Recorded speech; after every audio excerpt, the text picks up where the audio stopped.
No, you guys, no, like stay close to me, that's better. Like, I feel like I'm talking to like 10 people that are right there. We can all be friends. That's great. Yeah. So we're going to hear from Kelsey Gossett. She is an artist from Wichita, Kansas. And I got that right? Yeah, Wichita, okay. Good job. And is teaching at Wichita State University right now. So I'll let you take it away. Okay, sounds good. Well, thanks you guys for coming on a holiday weekend and missing the game. I don't know if you're game people, but I'm so devastated. But yeah, since it's a small group, just gonna be super informal and stop me at any point if you have a question or something. But just gonna get really personal really quickly.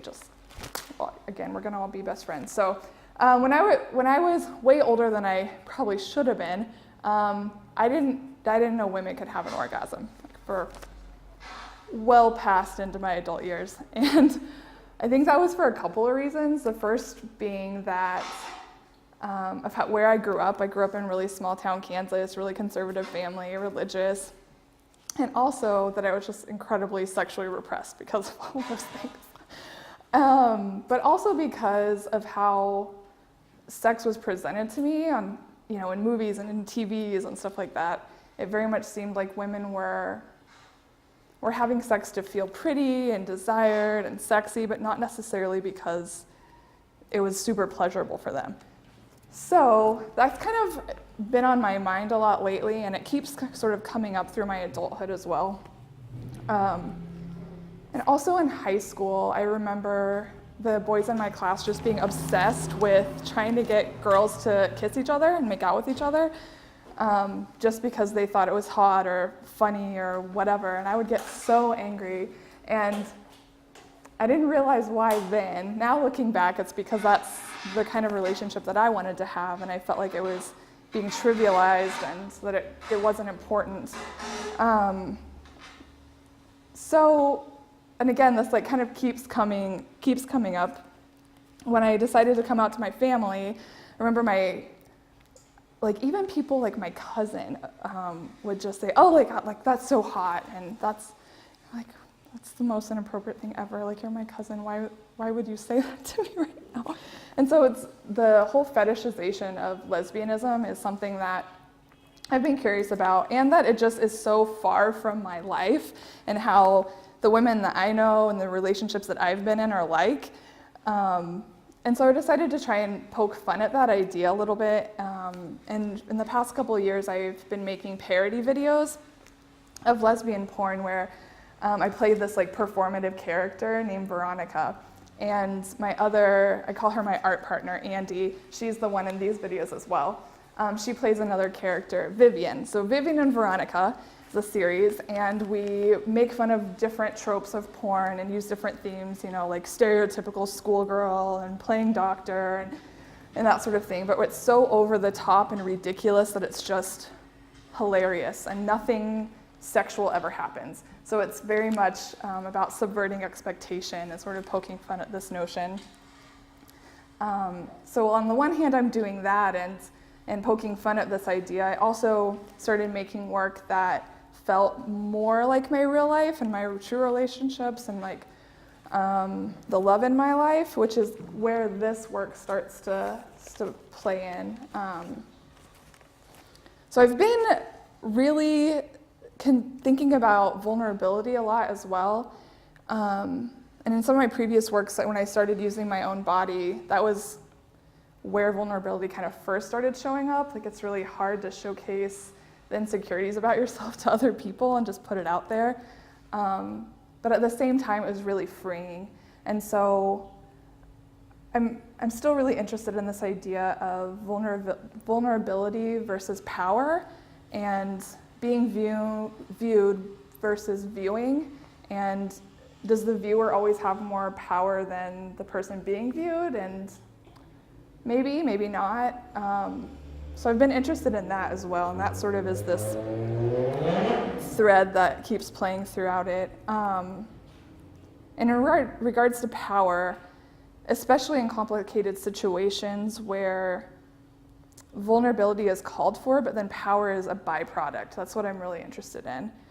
Because I think every relationship that we've ever been in since the time we were born, there's been a power dynamic, right? From like our parents to friends, like literally every relationship we've been in. So these works also investigate that power, the power between two people in a relationship, but then again also this idea of viewing and like voyeurism versus being viewed, myself being viewed. So.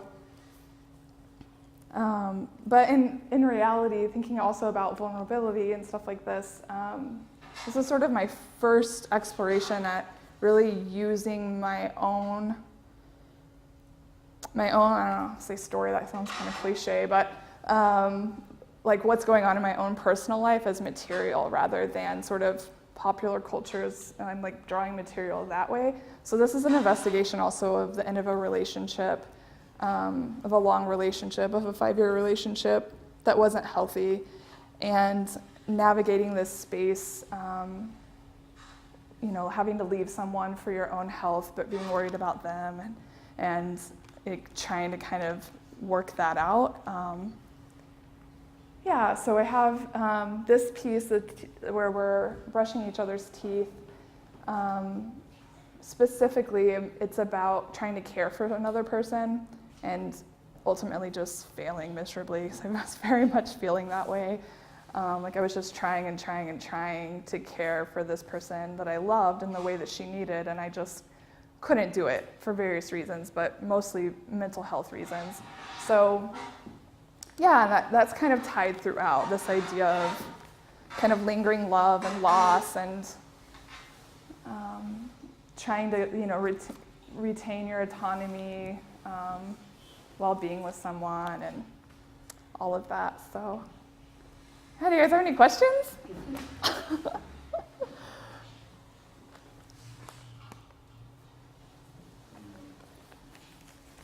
you said this is the first time that you've done work that's really personal to you? Yeah. Did it feel, is it more challenging to talk about it? Yeah, I think it is. And this is, this relationship has ended now like a year and a half ago probably. Like I said, it was really difficult. She was an alcoholic. There was a lot of mental health issues. There was definitely some levels of abuse happening, but I very much felt responsible for her. So it is hard. It's hard to put that out there, but I think that any relationship in which you've loved someone and then you separate, there's this universal sort of experience that we can all relate to.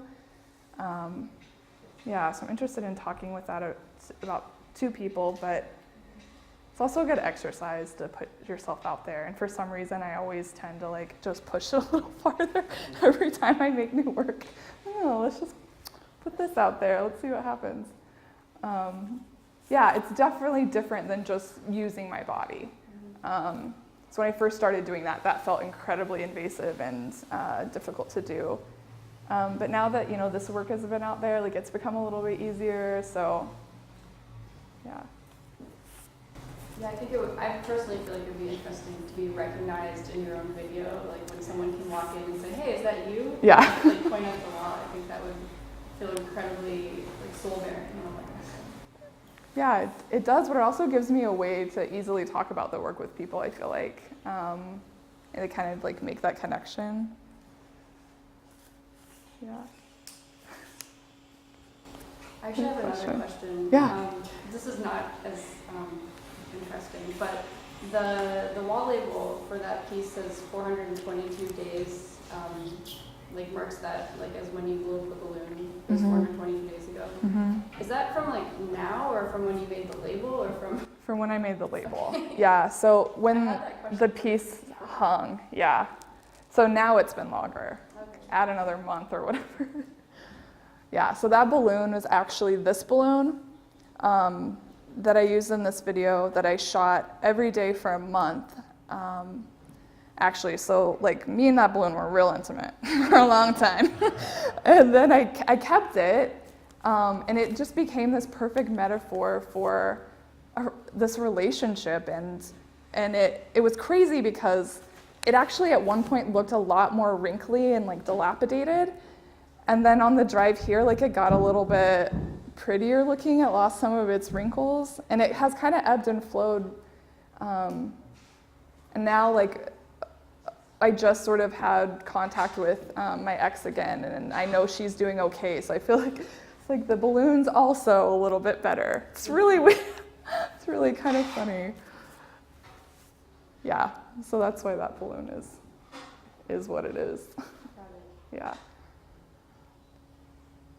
Yeah. In this video, I mean, obviously we have two people that are like doing the same thing but to each other, but I noticed that you're not very good at brushing your teeth as she is to your teeth, and I just wonder if you do brush your teeth well on your own teeth, or because you'll notice that the video, like, the toothbrush is like on her lip, and then her toothbrush is like in your mouth, like all the way. So I was like, wow, like this is like kind of like not people even deal going on. I'm just wondering if you're aware of this.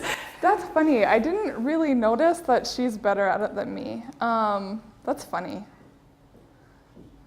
You could just say it's an extension of the metaphor. Yeah, exactly. And there's definitely like, you know, sexual undertones to this as well, marking the last sort of intimate moments that you have with someone, both in regards to sex, but also just this mundane task. What are you brushing right now? Well, you can't see. Yeah, it's hard. And she's kind of getting my jaw at times, and like, Yeah, because you're not looking at each other. yeah, we're not looking at each other at Are you all. looking in a mirror? We're just looking, straight ahead. That would be a challenge. I like it. It's good, but Could you describe what your thought was behind the balloon kind of wall here? Yeah. So the balloon wall is a little bit more just for aesthetic and kind of, and this has been the material that I've had fun working with since making like this piece. And I like the how it smells, like very latexy, and when you walk in, I was hoping to make it a little bit more to where it feels like you're walking into almost like a vagina or something. Just one other way I've installed it. But this way, yeah, it's just kind of another extra element. It kind of feels a little more closed off and intimate, more of an installation. And this video is really difficult to watch. So oftentimes when I've installed it, I've put, like, made a little balloon room or something that, like, feels enclosed, so people, once they get in, they kind of have to watch it and not just like, oh, what's going on? Be uncomfortable, just make them be a little uncomfortable, because that's life. Life's uncomfortable sometimes. So. I have a very superficial question. Yeah. You. How did you decide on exactly the costume to wear in this piece? That's a good question. Because I like the play on nude, and because I'm always sort of flirting with this line of what's considered sexy in our culture and what isn't, and the nude, like, beige bra is like the most unsexy thing you can be wearing, but yet literally I'm in bed humping this balloon, and it's all very fleshy and, you know, similar to my skin color and stuff like that. So that's why it's become kind of a part of an aesthetic of, along with this work and a couple other videos that I've done and performances, like, I like the play on words of it being a nude scene, but it's not actually seeing anyone naked. I think it's really wonderful, the contradiction that you get between the stylized porn action and then the regular girl. Yeah. The camera angle is really purposefully, like, unflattering and, you know, shot up because we're not used to seeing women's body in this kind of raw context. So, yeah. Thanks.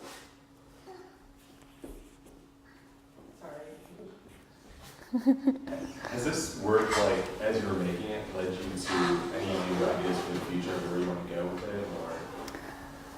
I have a lot of ideas that I still want to work with Andy, and she's recently moved to New York City, so it's become this like kind of difficult thing. But yes, I'm still really interested in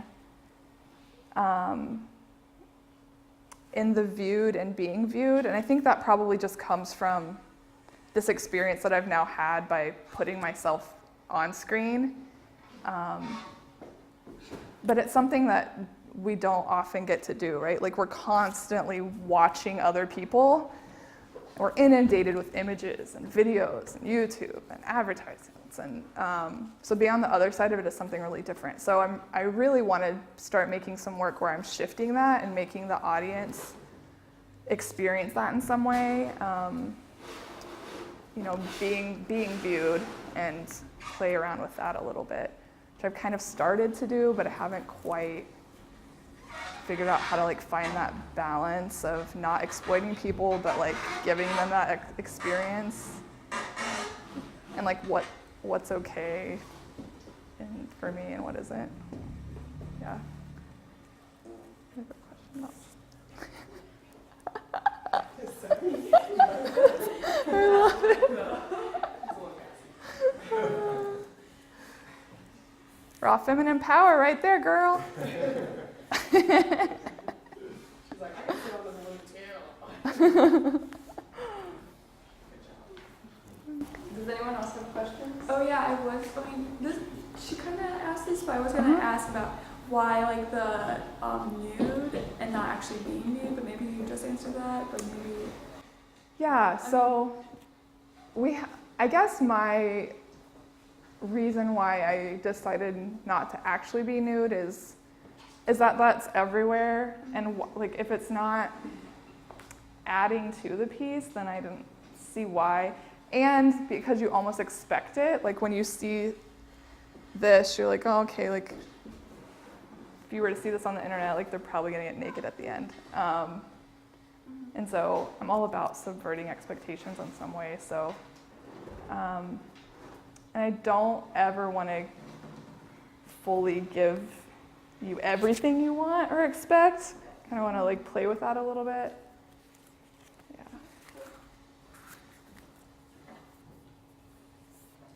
Thanks, Kelsey. Yeah, thank you.